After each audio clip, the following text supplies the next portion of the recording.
Ọdịnala bụ eziokwu, ọdịnala bụ ụzọ ndụ. Ị ma na o nwere olu na-eti mkpu na-asị, ụmụ Igbo chigharịa, ụmụ Igbo chigharịa.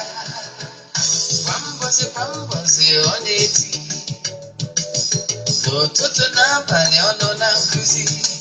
Eze-Ana Ugochitubelu, onye ọma na oraifite, onye mgbasa ozi, oziọma ọdịnala gaba n'ihu. Eze-Ana Ugochitubelu, onye ọma na-eje mmadụ. Ọdịnala bụ ụzọ ndụ gaba n'ihu.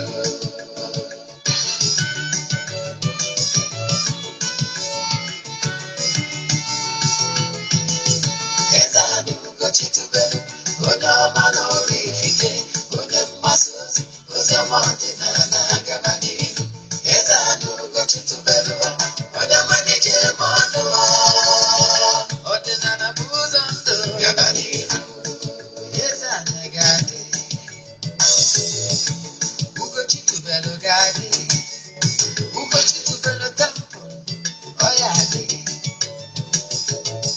Maka na eziokwu anwa chacha, ndị okenye ga-adị from the back, ndị ochie ga-adị from the back. Fada sikala aka ghọrọ ụmụ Igbo, si anyị rapụ nke anyị na nke feka mma. Buru Baịbụl bịa, akụkọ akụkọ ebe nwata ọchịfa obodo ụka gaba. Ụmụ ọdịnala Igbo, anyị abịakwanụ n'oge awa nke eziokwu. Tata bụ 31st December 2023. Of course, ọ taa ka arọ 2023 na-abịa n'isi njedebe. Yes. Maka ndị ọ bụ tata bụ izizi ha na-esonyere m, ọmụ Ogbuefi Eze-Ana Ugochitubelu n'Oraifite. Abụ m onye isi nchụaja na Ugochitubelu ọdịnala temple. Anyị na-agba afa miri emi, rụkwazi ọrụ mmụọ dị iche iche. Abụkwazi m onye isi nchụaja na ọdịnala Restoration Prayer Ministry, bụrụkwazi onye mgbasa ozi ọdịnala Igbo. So you can call me an ordinary evangelist. I will answer. My mission is to help people live better life. N'ụbọchị taa, n'oge awa nke eziokwu, nkụzi anyị ji wee bịa bụ advice. End of the year advice. Our teaching today, topic today, advice today is end and a new year advice for massive success in 2024. Yes. Ihe anyị ji bịa tata bụ ndụmọdụ. Anyị chọrọ ka anyị dụọ gị ihe ị na-agaghị ime ka a na-achịkọta na-apịachikwazi 2023 na-abanyekwazi n'arọ ọfụ 2024. Ihe ị ga-eme ka ị wee dee ude n'arọ ọfụ a na-abanye. Ọ bụrụ na ị ga-ege ntị nke ọma, you will learn something for good ga-enyere gị aka.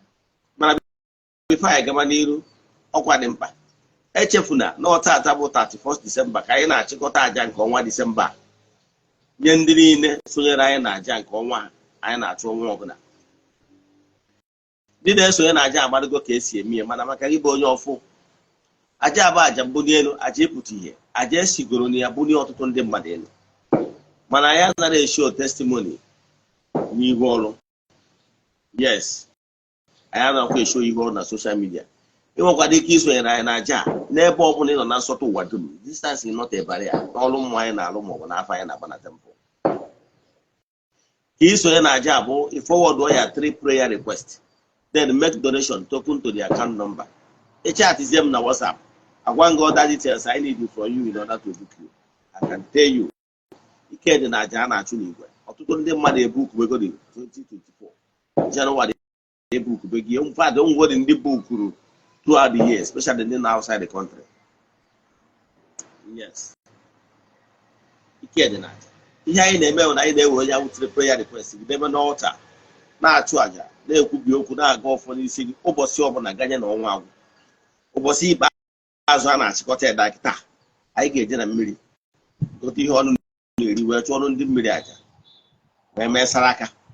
Maka na saraka a na-eme ewu maka ihe niile Chukwu kere eke.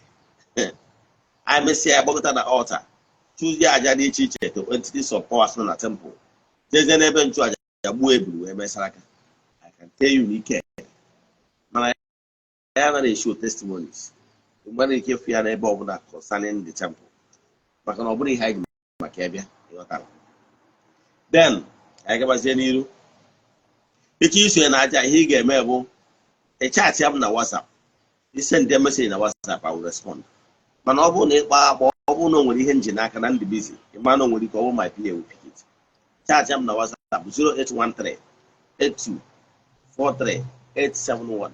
I repeat 0813 8243 871.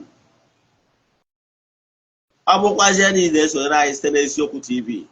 Ị na-anụ olu m nkụzi ị na-anụ taa, ị chọrọ ka ị share friends and well wishers gị, jee na my YouTube channel Ogbuefi Eze-Ana Ugochitubelu oraifite ka ịfụ ya.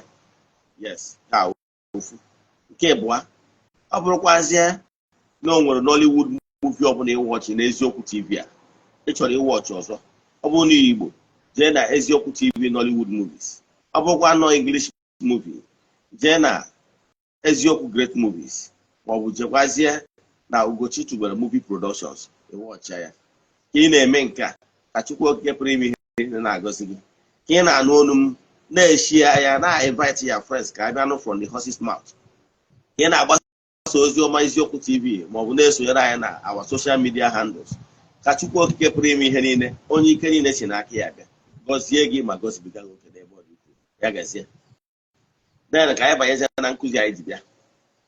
Nkụzi anyị ji wee bịa gbara ọkpụrụkpụ n'ebe ọ dị ukwuu. Gịnị ka anyị ji bịa?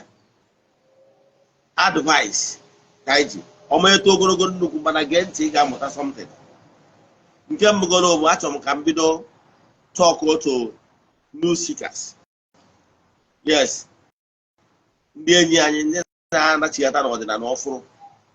O nwere ihe ị kwesịrị ịma dịka a new seeker, somebody na-echighata n'ọdịnala. Yes, anọ ọnya batakwara na ọ bụrụ na anyị na-eme nkụzi anyị na-akaba arụ utu onye etu ọ ga-esi wee kwe ma ndị ka na-abata ọfụ n'ọdịnala nghọta ọfụma.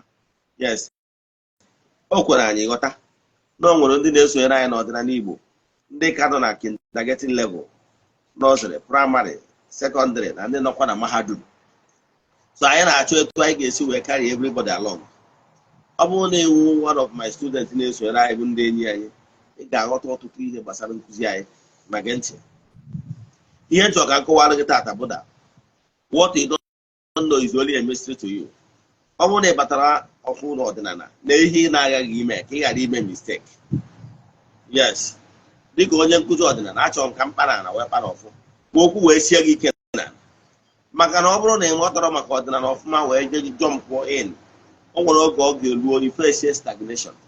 O nwere oge ọ ga-eruzie ịmarọzi na aka nne ka mma na aka ekpe. Ama na o nwere ọtụtụ ndị na-anụ olu m kịta nọ n'ọnọdụ dị etu a, ha amarozi which way to follow. Ha dịzi stagnation. Yes, ọzi ịnọ ofu ebe wụzi ihe wụzi aka ọrụ ha, ha amarozi which way to follow. Ụfọdụ asị na ha dị taya. Gee ntị, ọ bụrụ na ị batara ọfụ n'ọdịnala, ọ nwere basic tennis ị nwere ike ịma ife enwe ike jump to another height. Ihe ụwa bụ step by step, ị na-amata na-enwe greater knowledge. Kedu ihe na-atụ anya n'aka nke ime asị onye natara ọfụ n'ọdịnala ka arụ na-abịa na njedebe. Ebe ọ bụla ị nọ, ị ga-eme ụdị simple ritual. Nchọ ka m gwa gị bụrụ ndụmọdụ nji maka ebe taa. Ọ bụrụ na ị nọ n'ala be nna gị ma ọ bụ na ị nọkwa ebe ọzọ, ebe a bụrụ na be nna gị anaba otu ma agwa gị ihe ị nwere ike ime. Ọ bụrụ na ị chọrọ ime ritual wee ka ọzọ ọtụtụ na be nna gị, ọ dị very simple. Assuming ị natara Christmas, yes, ị nọ n'ụlọ as we speak, ị nọ n'ala be mmadụ mana ị chọrọ ịkpọkụ ala be nna gị wee mee this simple ritual, ọ dị very easy. Mana echefukwana ịnara ide eme ọjị na-awapụ ọjị maka ana be nna gị na mmụọ niile gị na-asọ. Advice ka m chọrọ inye gị ka m bidogoro na gị gbaba onye chigatara ọfụ n'ọdịnala. Ihe ị ga-eme bụ ọ bụrụ na ịnọbe nna gị as we speak now na ngwurube nna gị na-ahụ ọkụ na-enwere ihe mpịawa azụ dị iche iche nke na-eme gị despite the mbọ niile ị na-agba, ị ga na-agbakwa mbọ ịdịkwana onye ịbụkwana onye dị lesi, ị ga na-agba mbọ maka ọdịmma gị. Ọnọdụ ọbụla ịfụtara onwe gị, give it your best. Yes, ihe ọbụla ị na-eme, for you to be successful here on earth, you must always give the best, your best to it. That is the key. So ihe ị ga-eme bụ mana ị na-agba mbọ, mana ọ na-abụ ịgbacha mbọ every year obi is a boy, mana ị ama ihe na-eme, a na-eme gị aka nkụchasị. Ọ bụrụ na nke kpatara agwụrụ n'ọzọ adịghị abata, ị na-efe serious challenges doro gị anya na something is wrong somewhere. Ibe ihe ị ga-eme, ọ bụrụ na be nna gị na ma ọ bụ na o nwere ihe na-ebili na ngwurube nna gị niile eji a na-agbara n'afa na-ezighị n'ozi na be nna gị na o nwere ihe na-ebu agha. O nwere ike ọ na-apụta n'afa ma ọ bụ na-apụta n'ụdị prọfesi dịka nwaanyị. Onwe kasị ụlọ nwe nwaanyị amoosu nọ na be nna gị si ụlọ na-ama aga n'iru. Yes, ma ọ bụ na ụmụ nwaanyị kwubiri okwu ma ọ bụ na ụmụ nwoke kwubiri okwu. Ihe ndị a niile a na-ekwu nwere ike na-enwe spiritual sense. O nwere ike ma ya bụra nwaanyị amoosu, o nwere ike ọ bụrụ na mmụọ nwaanyị ma ọ bụ na nwaanyị bịara ije dị emewu o wee kwubi okwu maka na mmadụ bụ mmụọ. Ya ihe ọzọ ya bụ na ọnya na-eme na bụ ụnụ wee na-eme ụlọ ejeje anana na-ese mpụrụ ịtụ ihe eme. Yes, nke mbụgoro na ị ga-abụgoro onye kwere n'obi gị niile na ikwetago na ị ga-emedo ihe ekpere n'ikpe na ezi omume, na ị ga-eme ihe a tụrụ anya n'aka ọka ime ka ị wee mee udo. Nke a bụ ihe ị na-agaghị ime. Ihe ị ga-eme kịta ị na-anụ olu m, jee chọba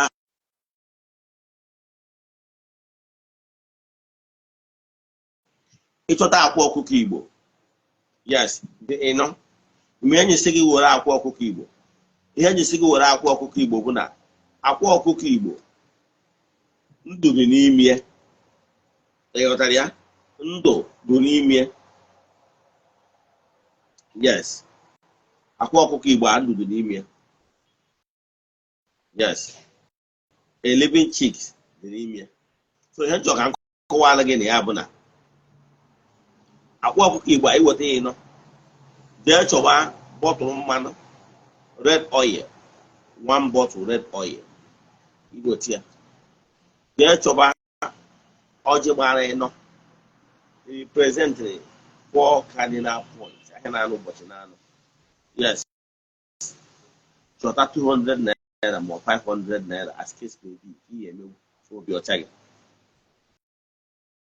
Ije na be nna gị anwa na kọmpaụnd be nna gị anwa, ọ bụrụ na ihe ụmụnne gị ga-ekweta unu mee ya asị group, fine. Mana ọ bụrụ na ebe a ga-eje kpụsịwa na ị na-agwọ ọgwụ, then mara how to do it. Ije simple ritual. Ị na-anya na ihe ndị a ngosipụta nwere ihe igwọ ọgwụ dị na ya, kama na ịma na ama na onwe ndị ọ na-abịa erie ha mụrụ na ike dị. Ịghọtara ya? Nature nwere ike. Yes, nature nwere ike. Ihe ọbụla bụ ọya ndị na-aya, solution ya dị na bepa. Mana ọ bụrụ ya ka m chọrọ ịkọwata. Ihe m chọrọ ịkọwata nkịta bụ iwetazi ụmụ ihe ndị a, jee na ana be nna gị agwa, gwuo obere ana ya ha etu a. Yes, mana ana siri ike kịta nwere ike ma igwutewu ha na dị dip afịa ahụ bụ na ọ bụ na igwutewu ọ nwere ofu ọba aka gị ka igwutewu fine and good, gbaa ya mmiri wee nke gwutewuo. Na ihe ị ga-eme bụ iru ebe anwa were oche fesie east. Kee ka ị ga-esi m ebe east, ana m ekwu anwụ na-acha n'ụtụtụ na kọmpaụnd ebe ibi na anya mmadụ saịdị anwụ si achalite, saịdị anwụ si achalite nya bụ east. Ihe omi na owu na ihe si east wee bụ ike si abịa, east ọnwụ anyanwụ. Ghọtara ya? So ọnya kpatara na ụmụnne anyị anịrị isi east remain east. Ọsọkwarị ya bụrụ na nọ n'abalị ma ọ bụ n'ụtụtụ, east bụ east. Ọnya kpatara na ụmụnne anyị ndị na-eti isi n'ala, o nwere ebere ha na-ebe n'isi ụtụtụ around 5-6 for that one pụtabụrụ mgbe a ha ga-efesi ebe ahụ east ha na-efesi ọ ngwara nke ha na-ebe na mgbede mgbe anwụ dagoro ka abalị dịka isi mara na ha na-ebe ebere 5 times in a day ndị ahụ nke ha na-ebekwa n'abalị ha ga-efesikwa east so ịbịara jụ m na anwụ adọrọzi ya afọ na anwụ adọrọzi ike nwere ike imeri ritual ansa bụ ee ị ka nwere ike ime ya ebe ọ bụla ị nọ chọọ oche fesie east iche oche a fesie east ọ bụrụ na ritual aka kwuru gị chọrọ ime igwute a n'ọhụrụ n'ọhụrụ igwute wurie yes chọta nnu a na-ele 300 naira a na-eti na sachet yes iruo ịkpa afa gị mfu kpọkuo chi gị kpọkuo mmụọ niile so gị kpọkuo aja na be nna gị si ya na gị nwa bụ Ifeanyị nwa Okeke Okafọ onye ndị Owu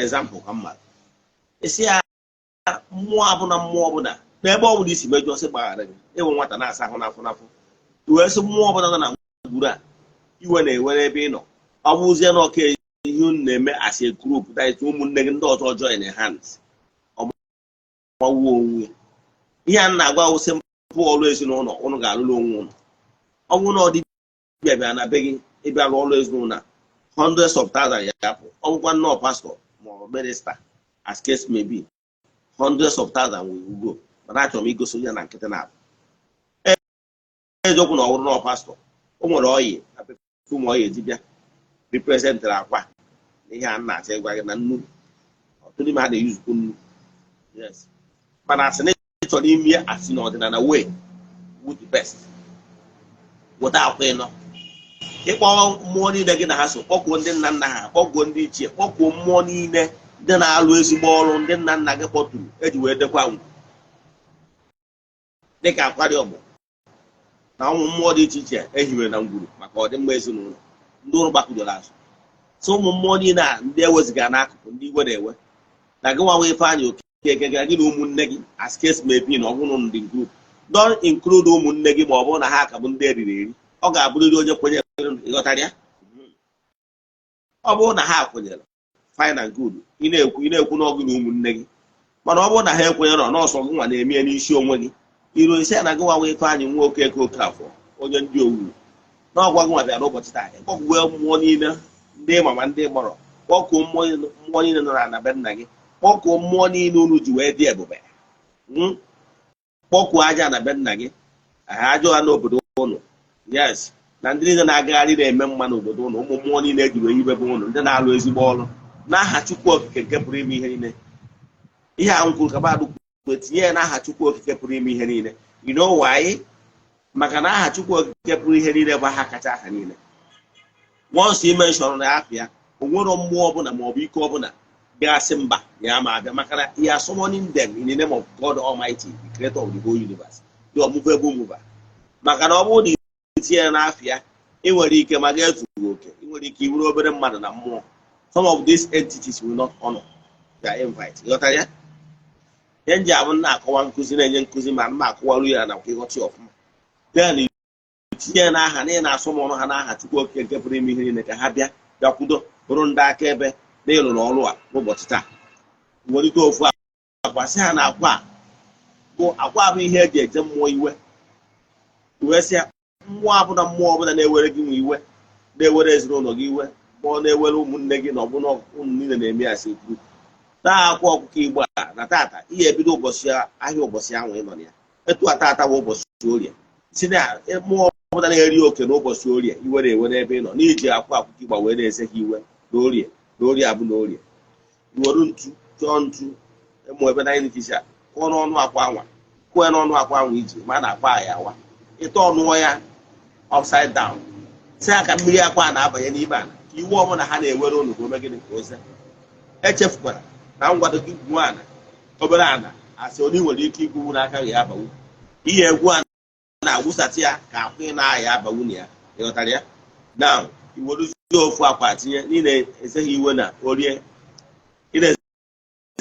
abụ na Orie were ti iwetakwa akwa dị sekọnd na akwa sị mmụọ ọbụla na-ewere unu iwe na afọ abụ na afọ na gụnwa bụ kpọkwa afọ ọzọ na ndị niile aka ha dị na mmụọ ọbụla iwere ewe n'iji akwa na-ezeghị iwe na afọ abụ na afọ tinyekwa iwetakwa dị tọọ dakwa ngwa dị 710 n'ihi na-esekwa ha iwe mmụọ ọbụla na-ewere ụlọ iwe na nkwa abụ na nkwụ tinyekwa ya iwetakwa dị anọda akwa ihe dotakwa dị ikwucha ya ife itinye ya ịkụọ ya ntụ n'ọnụ ya o puo epuo ịtọ ọnụ ya ọbụsa na asa aka mmiri akwa na-abanye n'ala ka iwe ọbụla ha na-ewere unu ka oze yes wee weta the last one kwa ụbọchị eke si ya na eke abụrụ eke na gị nwa bụ ife anyị nwe onye dị etu a onye obodo dị etu a na gị na ụmụnne gị ma ọ gị na ezinụlọ gị n'iji ewee na-eze mmụọ ọbụla na-ebiri na-ewere unu iwe na nkwọ abụna nkwọ aka na n'ụbọchị na etipuo ya tọn kwe upside down si ya ka mmiri akwa na-erunye n'ime ala ka iwe ọbụla ha na-ewere unu ka oze ọ bụrụ na imechaa ya iwee sị weta mmanụ anwa one bottle mmanụ ahụ ị nwere si na onwe ọgwụ ọbụla agwọrọ na anangwuru a na-enye nsogbu ma ọ bụ enyi na anangwuru a oil red oil ọ bụrụ na ị nwetawuru akwụkwọ ojukwu beta mana ọ bụrụ na ị nwetawuru ya yuzu ya niile red oil na ọgwụ ọbụla na agwọrọ na ngwuru a ọnya ka iji mmanụ a na-emebi were bọtụrụ mmanụ agbanyebe n'ime a na agbanyewe gbanyechaa ya iwere nnu purifier nnu na-repel negativity ịtọpe nnu ahụ iji wunye ya ịghọtara ya iwunye nnu anwa na ya then iwunyecha ya ikpochie ya bụ ihe ahụ igbochi ebe ahụ igburu ihe ekpochie ya ihe a na-eme ana na-ahụ ọka na ngwuru na-ahụ ọkụ jụọ oyi ịghọtara ya imesi ya jee chọrọ m akwụkwọ ogirisi dị ma ihe akwụkwọ ogirisi fertility leaf tụkwasị ya n'elu ebe ahụ iji wee ime igbochiri ya egbochi tụkwasị ya n'elu ihe eji eyuzu akwụkwọ ogirisi bụ na akwụkwọ ogirisi attract spirit yes ogirisi maka na ogirisi mmụọ ka ọ bụ idebe ihe na ya iwelu ọjị ahụ iji kpọkwuo mmụọ niile kpọkwa afa gị mfuru kwa again kpọọ mmụọ ọbụla na be nna gị mmụọ ọbụla na-ana ọjị ndị na-alụ ezigbo ọrụ kpọwa ha ncha niile ihe ezinụlọ ụlọ jide bụ kpọcha ha ncha niile isi ha na aha Chukwu okike nke pụrụ ime ihe niile ha gbadata ya were ọjị a mmụọ ọbụla na-anaghị ọjị mmụọ ọbụla ekwesịrị ide emere ọjị na anagwuru a ndị echefuru echefu ndị agbakudoro azụ ha na ọjị a ha jiri aka ha wee ọjị a ha jiri aka ha kee onye ọbụla ha onye akpọrọ ya kpọọ ibie echefukwara nọọ ihe ị na-ekwu n'ọnụ ka mmụọ na-anụ iwere ọjị anwa ịwakwana ya nwa si ha jiri aka ha wa jiri aka ha kee tụkwasị ya na akwụkwọ ogirisi anwa iwerezie 200 naira gị ma 500 naira gị ka aka ruru gị onye ọbụla ị ga-ewepụtawu aghara ịfụ ụfụ na maka na charity work ị na-alụ wee nyefee isi si na-ego ihe a ka iji gbara onwe gị yes ịchọọ ebe ụzọ gbara ịtọ ma ọ bụ ịnọ ị ga-atụpụ ego ị ga-abụ ihe aja mmadụ ga-ewerekwa ya nwee aṅụrị ime ya etu ọrụ agadi ihe a simple ritual ngwa ọkụ ịfụ na onwere anụ egburu di ya so onwere onye ọbụla onye eriri eri ya pụtasị na ịgwọ ọnụọgwụ so ihe ahụ simple ritual pastọ bịa ka m gwa gị ihe pastọ na-emere ụlọ mana ịmago na onye eriri eri gị ịghọtara ya pastọ nwere ike ọbịa ihe ọ ya emere ụlọ na be ụlọ wee nara ụlọ ego ọgwụ oje ọchọta ọyịl kama nwere ike ọjọcha olive oil ma onye ọyịl ọbụla ọda spiritual oil ọ gwụrụ ya na bọket ọchụrụ weta bọket mmiri otie nnu were akwa ọ kụwara akụwa ite ọdụọ ya fewe na kọmpaụnd ọ ga-enwetakwa ihe a 500,000 ọ na-anagịkwa ọkwa ọrụ ezinụlọ ka ọ bịa alụ ọwụdoro chọrọ ibutarize ụlọ sụrụ gbubana ihe ndị ofe okuru evoku na-abọlite ya ọ na-eti mana ya na-achịkọwara gị na ụfọdụ ya abịa sọ mmiri ya ka ha ga-efe ofecha ya ego na-anaghịkwa ahụ ihe ndị ọzọ ọ na-emezi iwe abara akata abara kabash ojigbe o wee nomi ego ọ natara ụlọ ịghọtara ya ihe asị pụtara ị ga-eme mana bifo imekwa ihe a chụọ ose ọ ji wee docha ahụ maka ọrụ akwụrụ ozu na nke a bụ ofu nke ịbụa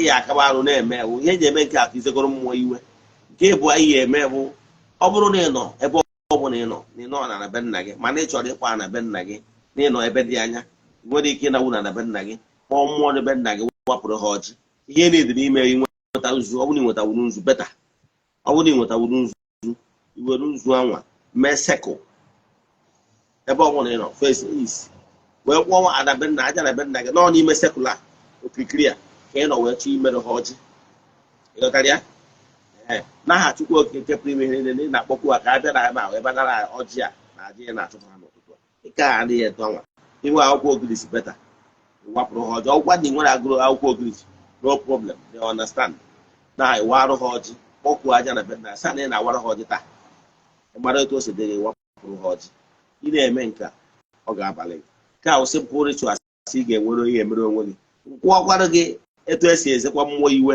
ị nwekwara ike ime nka yes as case may be akụwagoro gị nke ị ga-eji personal ka ị chọrọ imere onwe personal na-ejere n'afa agbachara gị afa mana ị nwere ego iji alụ ọrụ mana ọ pụtara n'afa na mmụọ na-ewere gị iwe simple thing ị ga-eme chọwakwa akwa ọkụkọ Igbo chọta akwa ọkụkọ Igbo chọta obere mmanụ na nnu tinye n'efere then i were akwa a wenye ya elu ọgwụgwọ onye nọ n'ime ụlọ no problem mana ihe dị mkpa onye ifesi isi si mmụọchi onye ụwa gị ma ọ bụ mmụọ ọbụla na-ewere gị iwe ha banye n'ime akwa ịkpọkụcha afa wee sị ha na nnu na mmanụ adịghị ese okwu were ofu mkpịsị aka gị tọọnụọ mmanụ na nnu anwa yes ịgbapụtara na-etinye na akwa right round ị na-etinye isi na nnu na mmanụ adịghị ese okwu na gị na ha adịghị esekwa n'okwu ebe ọbụla isi mejụọ ha agbaala yes ọ bụrụ na kọmpaụnd ebe ị nọ wee ebe ị nwere ike ịkpọpụ nwunye elu fedo ya isi n'ala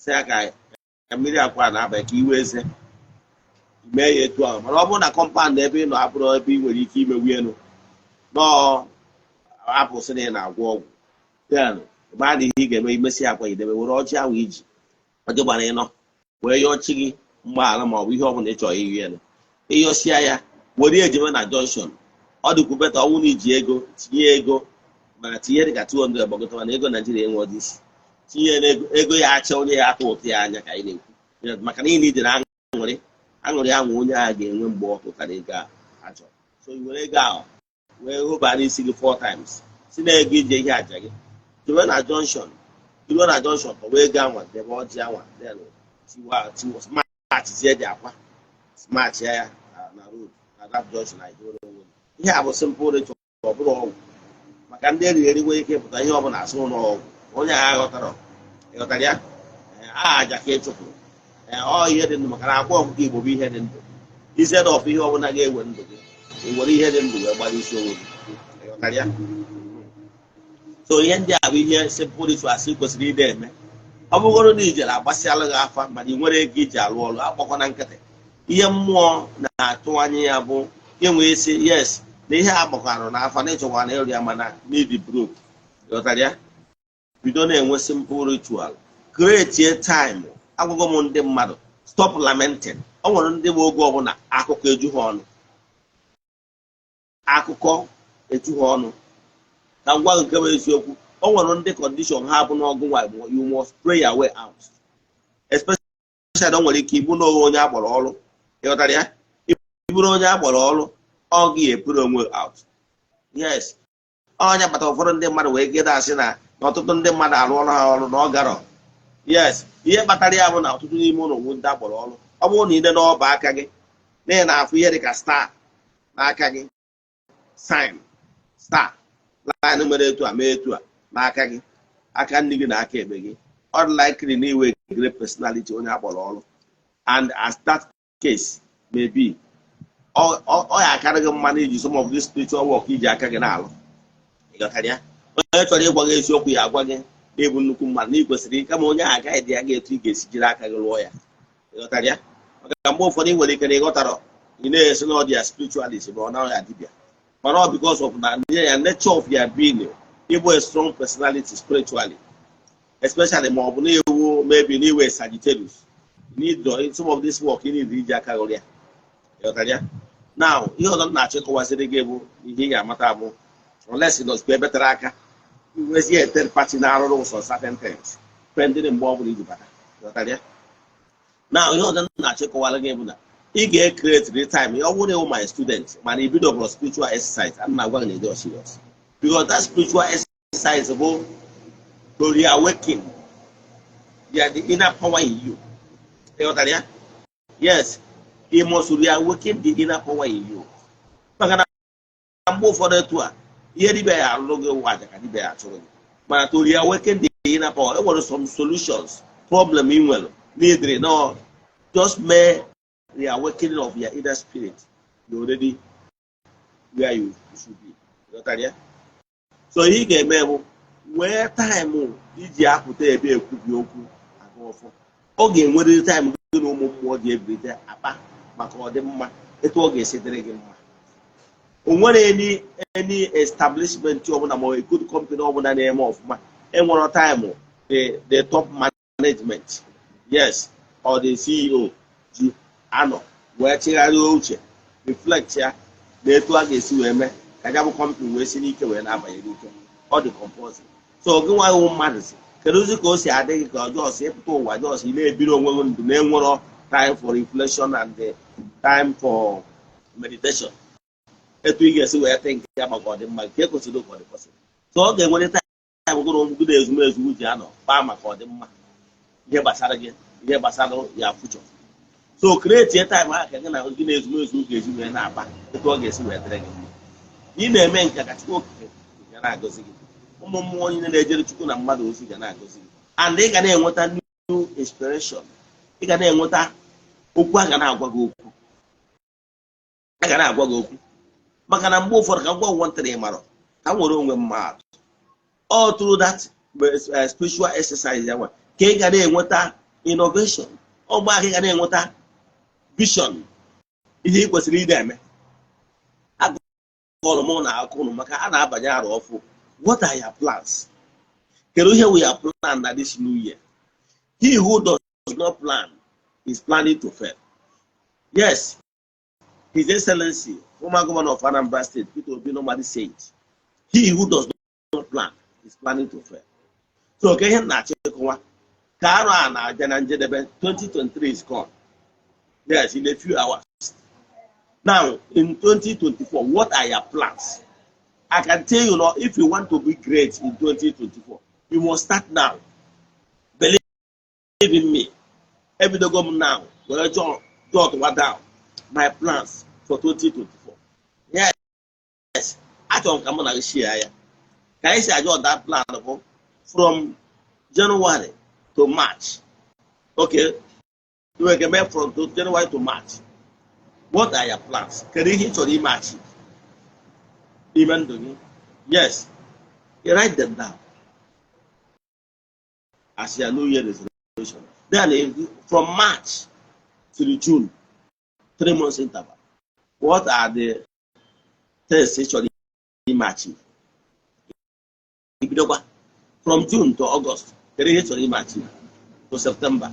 Then from September to December, the rates are matching. If you don't make two, I can not go. If you not, only nke immature achieve this way, it carry you over to the next quarter. You never made to it will work perfectly. And the minute here, you will go prayer point. You will go a bit in a regular. More than a hassle. A key go in, so don't plan it. In our plan very well, more than anything. How can I get inspiration? Man, I'm going to speed. You like it my life history. I broke over a cake culture. Monok is in a case, yes, no more only more they have. Yes, every plan for your benefit of Arabic. Yes, you have all more than you got email. You make a good more than you do. You build personal relation with you more. How a weekend and inspiration. He will not let people say no. Keep your kubuna. No more a job on nature. More fast normal email. Also, I have 60 days and 60 nights. Get make a way to keep you fuego or possible. You know why? Or follow with the natural principle that governs the universe. And to work the work of your hands. Yes, you know, each chapter nature as a vision. You put away about the vision of all your knowledge. You put away into action. In a no man, you grow your ordinary. It's a one maki in each go to give food to Aka. You must believe and work it out. You man be what you put. Naka Jaja, never told no man of one. You may opt that. Or the law. So I'm on a road. Forget it, will not eat. Yes. Forget it, you want a road. Or get how it will be able to walk. Can be a exporter. What are your plans? Even if you went to plan, yes, but you must start from little. On my advice this year. There was a time we done from little. There was a time bido from little. Ị ga-ebido from little.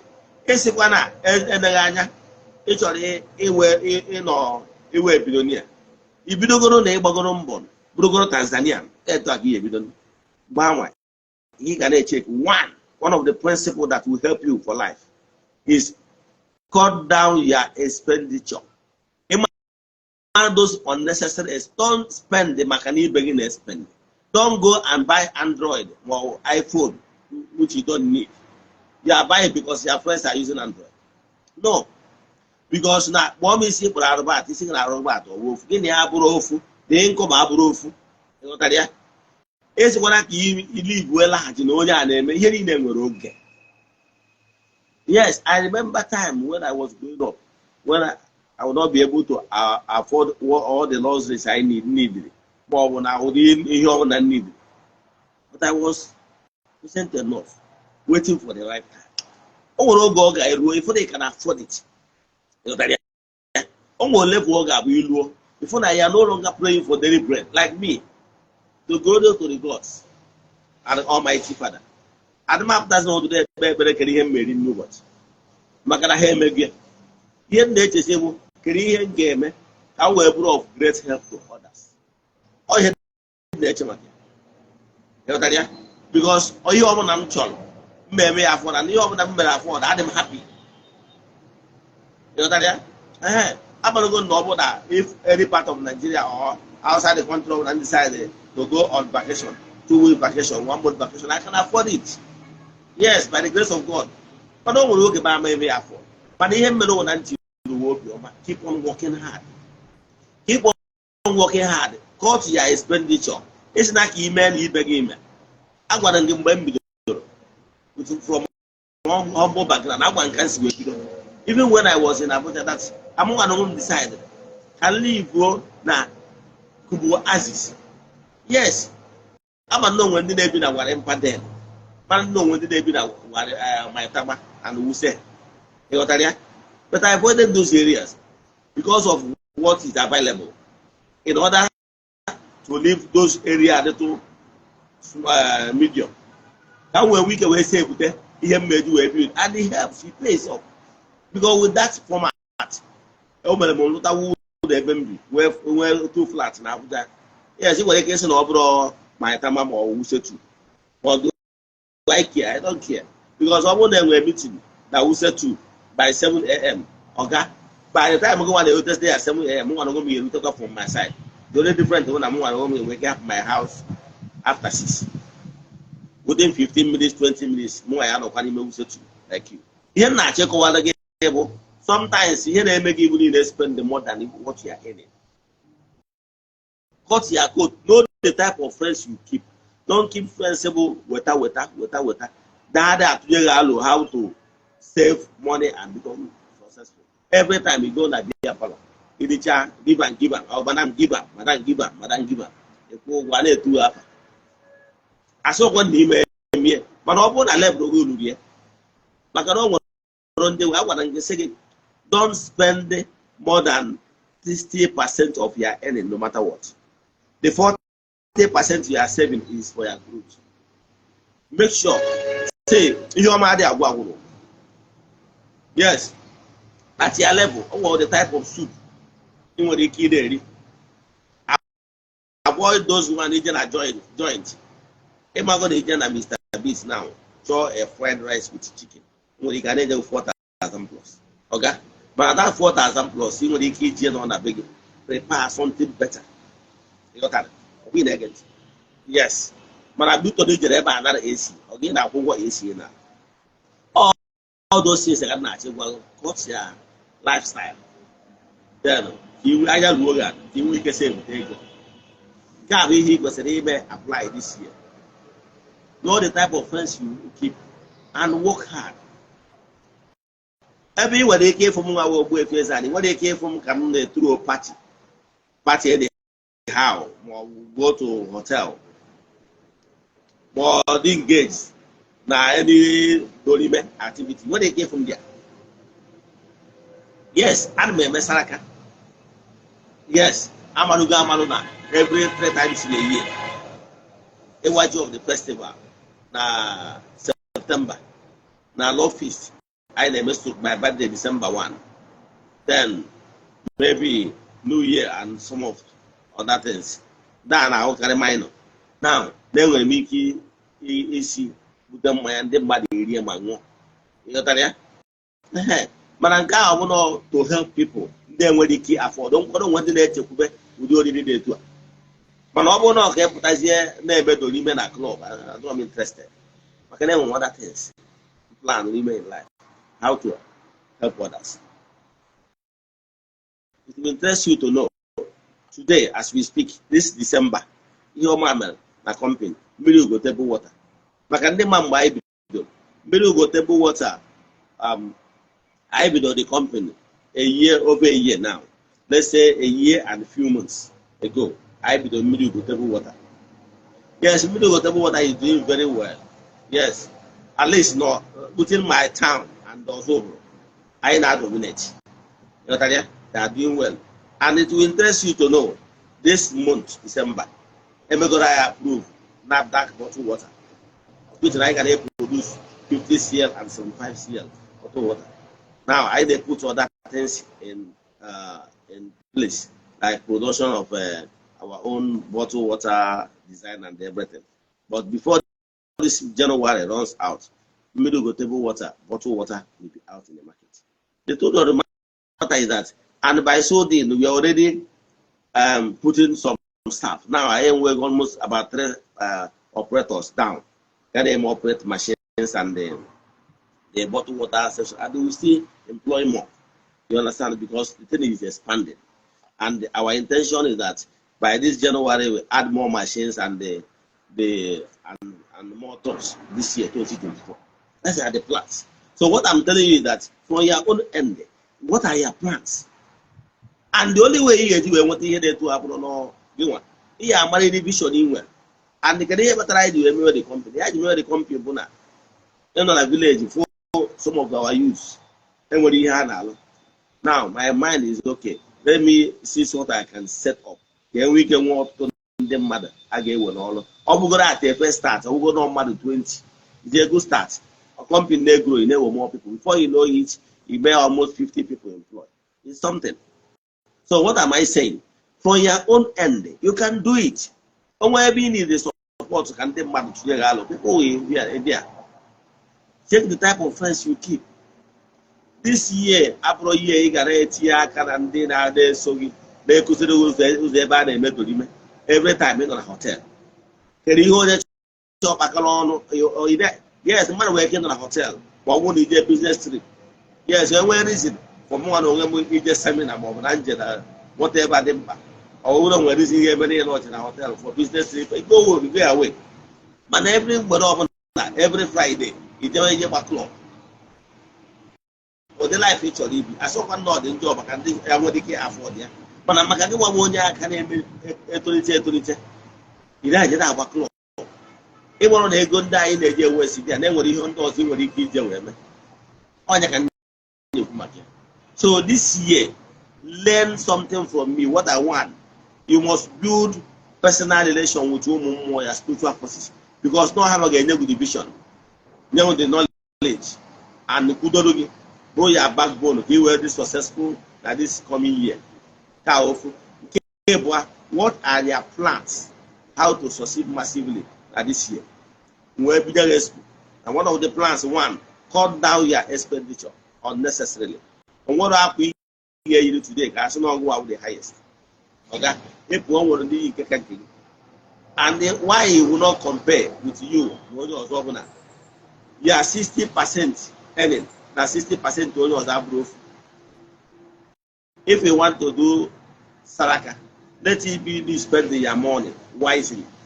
Yes, someone that I've been at temple, she means that don't want to go back there and not go with they go to they will add and they get a man the saraka, but we get you when the one at Toronto, more with the widows, more when they not under charity, then under our foundation.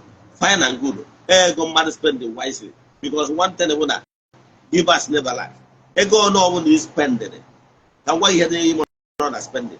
You only spending it to the less privileged. Ihe spending for ime saraka. Ihe spending for joyful activity. Ihe spending to inyere onye ụwa na-atụ n'ọnụ aka ma ọ ka iwe tụọ aja nwere uru ọbara spiritually. Ọ na-ebupụ nnukwu ihe ogbochi n'ụzọ gị, ihe ọma ahịa n'ụzọ gị ka ọ na-ebu. Ọ bụrụ the same thing with n'ije eme edolime na hotel. Ọ bụrụ the same thing. Ndị niile ije eme edolime ndị ya apadi ọ ga-understand na ọ ya apadi and ị na-ehope ka ụbọchị nke ukwa ha meekwa dolime ha akpọkwa gị. Ndị a bụrụ onye ka ndị na-ekwu maka ya. Ihe awụ padi man gị na-emere onwe gị. Mebi ị na-atụ anya n'aka ya na o nwere ihe ọzọ ihe enweta n'aka ya ka a dịrị onwe iche. Mana ọrụ mmụọ bụ ọrụ mmụọ bụ those aja anwa iwetara ego ka achụ ọrụ ndị ka mma. E nwere percentage a na-ewepụta for ịchụ aja. Na temple enwego percentage anyị na-ewepụta for the less privilege. This Xmas e nwere ndị agbakasịrị Christmas n'ụzọ dị iche iche. O nwekwara ụmụ nwaanyị aja. And it will interest you to know some of the children of the temple sendigasịrị ego abroad for ndị ụwa na-atụrụ ọnụ pụtara ya ndị ajadu na ndị agha agbakasịrị Christmas, which we did. O nwere ụfọdụ n'ime ha, majority n'ime ha demand na e nwere ihe ha ji bibido eme ịghọtara ya, mana we call them and give them those money. Ihe ha dị ụfọdụ n'ime ha ụmụ nwaanyị niile are very happy. So all those things saraka kwesịrị ide eme. If you want to spend money, spend wisely. Don't be spending money n'ihe ndị enwere uru ọwa abalị gị ma ọ ka e wee iwe ebe buga ọ bụ enyere gị aka. This year 2024 ọ bụrụ na ị plan ya ọfụma, believe in me, ọ ga-efebụkwa gị. Ka kwụsị ebe a. N'aha Chukwu Okike nke pụrụ ime ihe niile, anyị na-ekwu okwu na-aga ọfọ n'isi ndị niile sonyere anyị n'oge awa, ndị na-emetụ aka na share button, ndị na-agwa ndị mmadụ gbasara administration anyị. A sị ka Chukwu Okike gozie unu. The friends of the temple, the children of the temple, na ndị niile na-esonyere anyị na-aja anyị na-achọ ọnwa ọbụla. Ya na-akwazi ndị enyi anyị ndị na-emetụ aka na share button na-agwa ndị mmadụ gbasara ọdịnala administration. A sị ka Chukwu Okike gozie unu. A sị na unu ga-ejere obodo na unu ga-anara obodo. A sị na onye echeche ihe ọjọọ ya eme unu na onye agha eme onwe. A sị m na kakaka ya ama unu na jiji ya ama unu. A sị m ihe unu ga-eri bịa, ihe ya eri unu ya gbakwa ezi ezi.